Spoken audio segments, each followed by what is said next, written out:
ओम श्री कृष्णाय वयं नमः।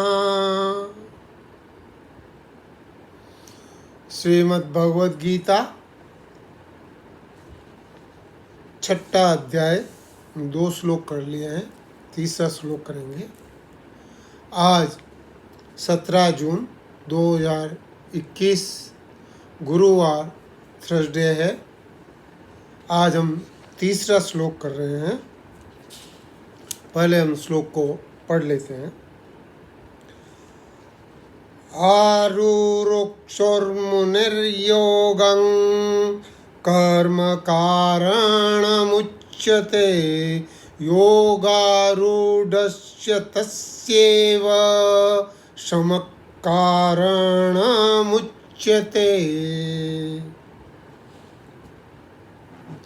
ये बहुत ही इम्पोर्टेंट श्लोक है और इस पूरे अध्याय का एक तरह से कहें तो चाबी है।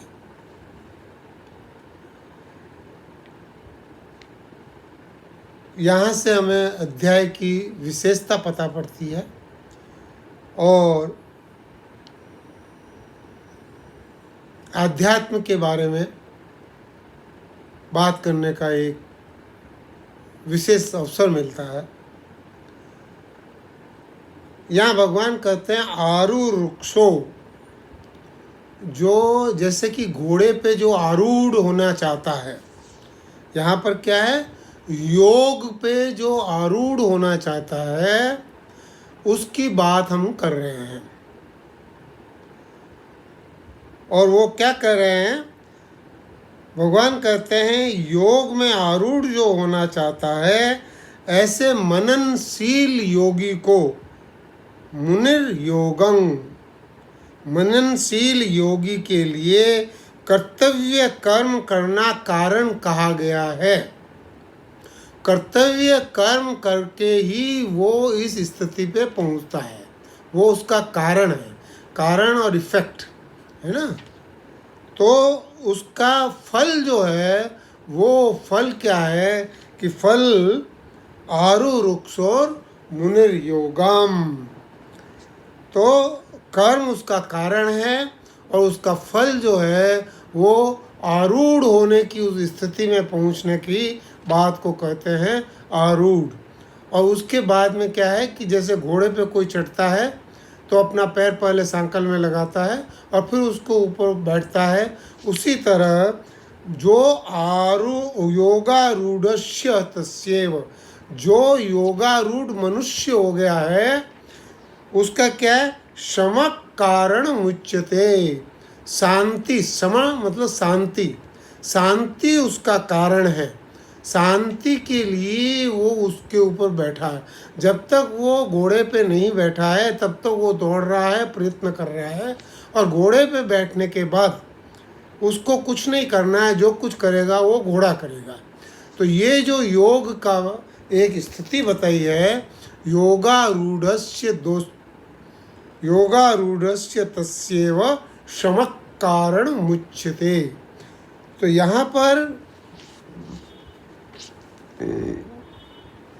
आरुरुक्षो शब्द जो आया है, इस शब्द को विशेष ध्यान दीजिए। अब इसमें क्या है, योगम का मतलब है भगवान से जुड़ना, और जो भगवान से जुड़ना चाहता है उसकी बात हम कर रहे हैं। और उसके लिए बताया कि उसका कर्म कारण, कर्तव्य कर्म उसका इम्पोर्टेंट है। तो ये जो चीज़ है इसको ज्ञानेश्वरी में संत ज्ञानेश्वर महाराज ने बहुत ही उमदा तरीके से लिखा है और मैं उन्हीं की भाषा में आपको बोलना चाहता हूँ। आरुरुक्षों के बता रहे हैं, इस मार्ग से चलते हुए पहले यम नियम रूपी आधार भूमि पर योगासन रूपी पगडंडी पकड़कर प्राणायाम के टीले पर चढ़ जाना चाहिए। फिर प्रत्याहार रूपी मध्य भाग वाली ऐसी पहाड़ी आती है जहाँ इतनी फिसलन है कि बुद्धि के पैर भी लड़खड़ा जाते हैं। जहाँ पहुँचने पर हठ योगियों का दृढ़ संकल्प भी खंडित हो जाता है, वे लुढ़क जाते हैं, परंतु अभ्यास के बल से इस प्रत्याहार के मार्ग में सने सने वैराग्य का उनको आश्रय मिलता है और इस प्रकार वो प्राण अपान वायु के वाहन के सवार होकर धारणा के क्षेत्र में पहुंच जाते हैं। इस क्षेत्र को पार करते हुए तब तक चलते रहना चाहिए जब तक ध्यान के सिरे पर ना पहुंचा जाए। जब तक ध्यान नहीं लगे तब तक ये करना चाहिए और वहाँ पहुंचकर इस मार्ग का अंत हो जाता है। यहाँ प्रवृत्ति मार्ग अंत हो जाता है, प्रवृत्ति की अभिलाषा समाप्त हो जाती है, क्योंकि यहीं साध्य और साधन दोनों परस्पर मिलकर एक रूप हो जाते हैं। त्रिपुटी, इसको हम बात करेंगे, जहाँ से न तो आगे जाने का कोई बात है और न ही पीछे आने की कोई स्मृति यहाँ पर शेष रहती है। इस उपाय से योग साधन करके जो मनुष्य इस उच्च अवस्था पर पहुँच गया है, भगवान बोलते हैं इसके लक्षण अब आगे के श्लोक के अंदर बताए जाएंगे। तो यहाँ पर ये बताया कि वो लोग जो यम नियम आसन प्राणायाम प्रत्याहार ध्यान धारणा समाधि इसके थ्रू जहाँ यहाँ तक पहुँच जाते हैं, उनकी बात बताई है। और ये मार्ग बहुत कठिन है। यहाँ पर वो सारे योगी पहुँच सकते हैं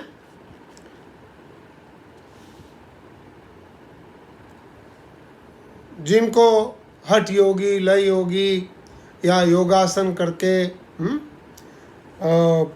ये सारे, और इसके अलावा कर्म योगी हमने देखा था पहले ही।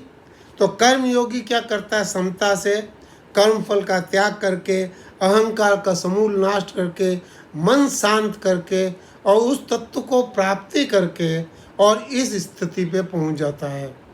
तो वो कर्म योगी भी इस स्थिति पे पहुंच जाता है। और यहाँ पर कहते हैं कि ये कर्म योगी हम कहते हैं प्रवृत्ति रूप में, प्रवृत्ति रूप में कर्म योगी कहलाता है और सन्यासी रूप, निवृत्ति रूप में वो सन्यासी कहलाता है। तो यहाँ पर हमने पहले श्लोक में देखा था ना, स सन्यासी च योगी च, वो सन्यासी और योगी कहलाने के लायक है। तो यहाँ पर प्रवृत्ति और निवृत्ति एक साथ आ जाती है। और तो और कर्म योगी का इतना कठिन, योगी का भी कठिन रास्ता है, कर्म योगी का भी कठिन रास्ता है। भक्ति योगी 12वें अध्याय के अंदर भक्ति योगी कहा है। तो भक्ति योगी के अंदर 12वें अध्याय के अंदर क्या किया? 12वें अध्याय के अंदर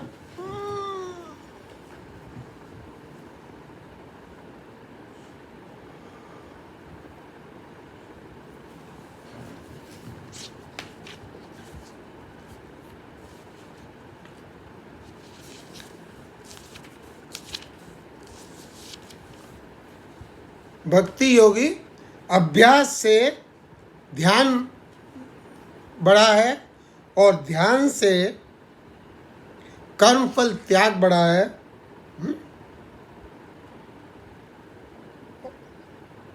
अभ्यास से ज्ञान बढ़ा है, शास्त्र ज्ञान, और ज्ञान से ध्यान बढ़ा है और ध्यान से कर्मफल त्याग बढ़ा है। ये 12वें श्लोक में आया था। और उससे बड़ा है सर्व कर्म फल त्याग, जो 11वें श्लोक में आया था। और उससे भी बड़ा है अभ्यास से प्य समर्थोसी मत कर्म परमो भव मदतमपि कर्माणि कुर्वन् सिद्धि मवाप्यसि। मेरे लिए कर्म कर। तो मेरे लिए कर्म करना सर्व कर्म फल त्याग से भी बड़ा है। और बोले कि अगर उससे भी बड़ा कुछ है तो वो है मेरे में मन लगाने का अभ्यास कर, अभ्यास कर। और उससे भी बड़ा है कि मेरे में मन लगा और मेरे को बुद्धि मेरे को दे दे, मन लगा के बुद्धि मेरे को दे दे। और उससे भी बड़ा है मया वेशित चेत साम। तो इस तरह से भक्ति के अंदर भी अलग अलग स्टेजेस बताई हैं, और ये अलग अलग स्टेजेस जब कोई प्राप्त कर लेता है तो 13 से लेके 19 श्लोक तक जो गुण हैं वो सारे के सारे गुण उसमें आ जाते हैं। अद्वेष्टा सर्वभूतानां मित्र करुण एव च निर्ममो निरंकारस समदुःख सुख शमी संतुष्ट सततम योगी यतात्मा दृढ़ निश्चय मैं अर्पित मनोबुद्धिर यो मद भक्त समय प्रिय। और भगवान बोलते हैं कि ये जो यहाँ तक जो मैंने बोला है ये मेरे मुंह से धर्म का अमृत मिला है, भक्ति योग के लिए धर्म का अमृत मिला है। और ये जो है भगवान बोलते हैं ये भक्त मेरे बहुत प्रिय हैं। तो ये जो भक्त हैं वो यहाँ पे पहुँचते हैं। ये भक्त कहते हैं मैं भगवान का हूँ और भगवान मेरे हैं। वो शरणागति की स्टेज जो है वो इन भक्तों की होती है। वो भक्त इस जगह पे पहुँचते हैं। अब आप बात कीजिए कि ज्ञान योगी, तो ज्ञान योगी जो है उसका पहली चीज़ तो उसकी क्वालिफिकेशन आ जाती है। उसमें विवेक होना चाहिए, वैराग्य होना चाहिए, सठ संपत्ति होनी चाहिए और मुमुक्षु, ये 4 उसके गुण हैं जो 4 गुण होने चाहिए। तो ये पहले तो उसके लिए उसको मेहनत करनी पड़ती है। सठ संपत्ति में भी 6 चीज़ें हैं। शम होना चाहिए तो इंद्रियां उसको सताए नहीं, काम क्रोध ये सब उसे नहीं सताए। दम होना चाहिए कि इंद्रियां विक्षिप्त नहीं हो। उपरति होनी चाहिए, कर्म में रुचि कम होती चली जानी चाहिए। तितिक्षा, दुख सहने की शक्ति होनी चाहिए। श्रद्धा, शास्त्रों में वेदांत में श्रद्धा होनी चाहिए। और समाधान, ब्रह्म में स्थिति होनी चाहिए। तो ये जो 6 संपत्तियां हैं, ये संपत्तियां होने के बाद मुमुक्षुत्व आता है। और मुमुक्षुत्व ये जो क्वालिफिकेशन, चारों क्वालिफिकेशन हो जाती है, विवेक, वैराग्य, सठ संपत्ति, मुमुक्षु, तब उसे गुरु की जरूरत होती है।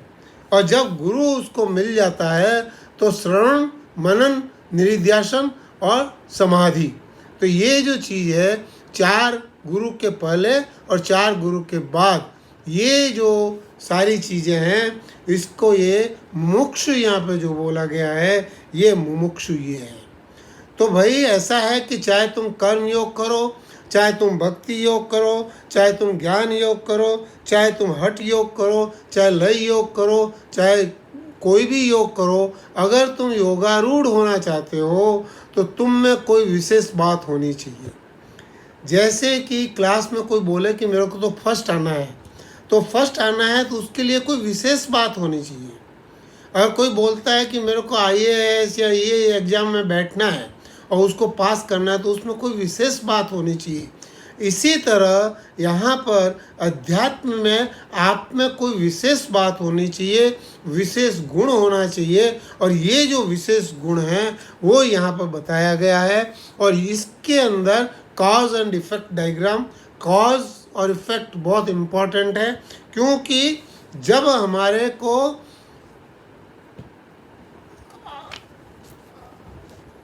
आरूढ़ होने, योग पे आरूढ़ होने के लिए हम तैयार होते हैं तो कर्तव्य कर्म हमारा एक कारण बनता है।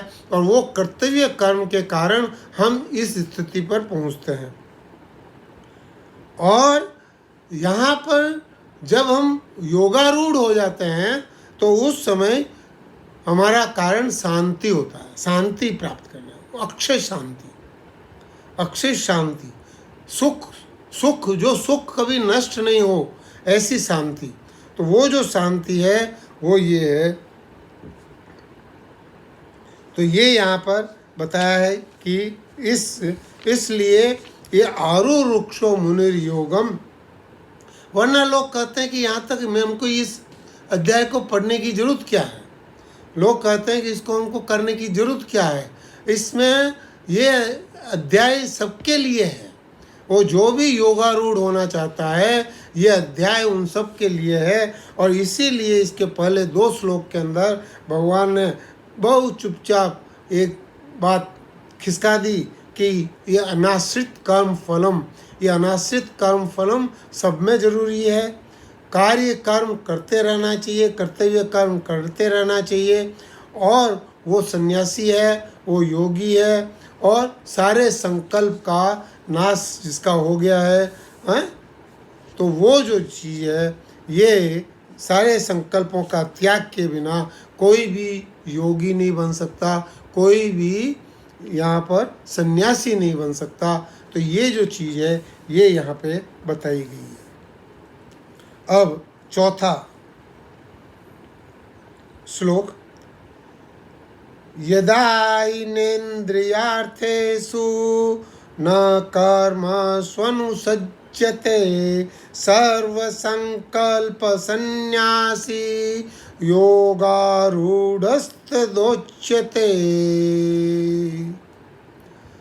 वही बात भगवान वापस फिर बोल रहे हैं। ये जब तक कील ठोकते हैं, जब तक वो कंप्लीट उसके अंदर समझ नहीं आया है, तो वो बोलते हैं कि जिस समय, बोले कि यदा ही, जिस समय न इंद्रियार्थेषु, इंद्रियार्थ मतलब इंद्रियार्थियों का अर्थ क्या है कि विषय भोग, जब तक इंद्रियां भोगों में लगी हुई है तब तक ये स्थिति नहीं मिल सकती। कारण कि जिस समय न इंद्रियां भोगों में हो और न कर्मों में आसक्ति हो, उस समय संपूर्ण संकल्पों का त्यागी मनुष्य योगारूढ़ कहा गया है, योगारूढ़ कहा जाता है। तो यहाँ पर इसको कंप्लीट यहाँ पर चौथे श्लोक पे भगवान ने कर दिया कि योगारूढ़ एक विशेष परिस्थिति है। इस परिस्थिति में न तो वो भोगों में लगा है, न कर्मों में उसकी आसक्ति है, और सारे संकल्प, जितने भी करने के संकल्प हैं, सारे संकल्पों को उसने त्याग कर दिया है। ऐसे मनुष्य को योगारूढ़ कहा जा सकता है। आगे राम सुखदास जी क्या बोल रहे हैं, संसार का स्वरूप है पदार्थ और क्रिया। ये एक उनका विशेष था कि 2 चीज़ है इस संसार में, पदार्थ और क्रिया। क्रिया सूक्ष्म है, पदार्थ स्थूल है। और जो पदार्थ है वो क्रिया का समूह ही पदार्थ है। तो क्रिया के अलावा इस संसार में कुछ है ही नहीं। तो यहाँ पर बताया कि जो समझते हैं वो ये समझे कि एक पदार्थ है, एक क्रिया है, 2 ही चीज़ें हैं, पदार्थ भी क्रिया ही है। तो ये जो चीज़ है उसमें वो बोला योगारूढ़ स्थिति तभी होती है जब उसकी पदार्थ और क्रिया से आसक्ति नहीं होती है, स्पृहा नहीं होती है। जब तक पदार्थ और क्रिया से आसक्ति है तब तक संसार, ये जो अलग अलग तरीके हैं, अलग अलग चीज़ें हैं, ये सारी दिखती रहेगी, इससे कुछ नहीं होता। प्रत्येक पदार्थ का संयोग और वियोग होता है, प्रत्येक क्रिया का आरंभ और अंत होता है, प्रत्येक संकल्प उत्पन्न होता है और नष्ट होता है, परंतु समय निरंतर ज्यों का त्यों रहता है। इसलिए जब साधक पदार्थ और क्रिया की आसक्ति मिटा देता है तथा संपूर्ण संकल्पों का त्याग कर देता है, तब वो योगारूढ़ कहलाता है। तो ये जो है, हमारा इस अध्याय में मेन उद्देश्य क्या है? हमारा मेन उद्देश्य इस अध्याय के अंदर है कि बुद्धि से हम मन को पकड़ें, मन से हम इंद्रियों को पकड़ें, और इंद्रियों से हम शरीर को पकड़ें, और इस सब को एक साथ युक्त बना लें। तो ये जो चीज़ है, इसको बनाने के लिए हमें ये सब चीज़ें करने की बहुत ज़रूरी है। तो ये जो चीज़ है ये हमें समझना पड़ेगा। हमारा उद्देश्य इतना ऊंचा होना चाहिए कि हमको बाकी सब चीज़ें नगण्य लगने लग जाए। हमारा उद्देश्य, जैसे हमने दूसरे अध्याय के अंदर चालू किया था ना, हमारा उद्देश्य क्या है कि हमारा भाई इस जन्म में हमको मोक्ष मिल जाए, ये जन्म मृत्यु के चक्कर से हम निकल जाएं, और इसको निकलने का क्या रास्ता हमने ढूंढा था? गीता। और गीता का दूसरे अध्याय के पहले ही हमने डिसाइड किया कि हमें इसी जन्म में गीता के माध्यम से ये जन्म मरण का चक्कर हमको ख़त्म कर देना है। तो हमारा उद्देश्य क्या है? उद्देश्य परमात्मा प्राप्ति।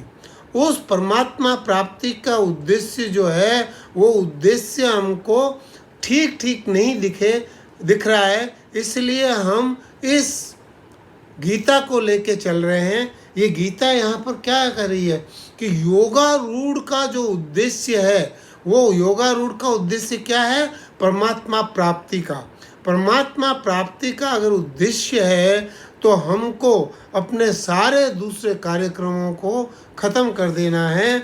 हमको कोई भी कर्म फल में आश्रय नहीं रखना है, कार्य कर्म करते रहना है, संकल्पों का कंप्लीटली हमको ख़त्म कर देना है और शांति को प्राप्त करने का हमारा उद्देश्य होना चाहिए। असुख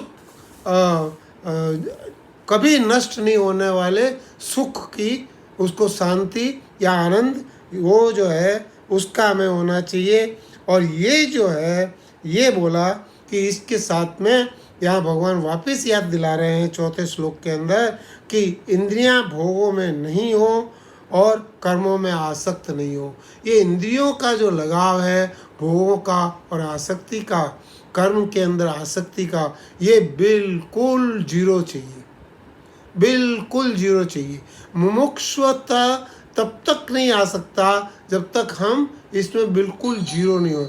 चाहे भले आप भक्ति योग से जाओ, चाहे भले आप कर्म योग से जाओ, चाहे भले ज्ञान योग से जाओ, चाहे भले किसी दूसरे योग से जाओ, योगारूढ़ होने के लिए आपको उस ऊंचे स्तर पे पहुंचना होगा जहाँ पर कि प्रवृत्ति का अंत हो जाता है और निवृत्ति स्टार्ट होती है। यहाँ पर हमने बताया था ना कि ये जो प्रवृत्ति रूप है ये योगी है और निवृत्ति रूप जो है ये सन्यासी है। तो यहाँ पर योगी और सन्यासी बराबर है। ये जो प्लेटफॉर्म है ये प्लेटफॉर्म बहुत ऊंचा प्लेटफॉर्म है और इस प्लेटफॉर्म पे हमको समझना है। आगे जो श्लोक हैं 10वें श्लोक तक, 11वें श्लोक से तो ध्यान की बात आ जाएगी, लेकिन 10वें श्लोक तक इस योगी की, इस सन्यासी की क्या क्वालिटीज़ हैं, क्या लक्षण हैं, क्या चीज़ें हैं, कैसे इसको समझा जा सकता है, ये यहाँ पे बताएंगे।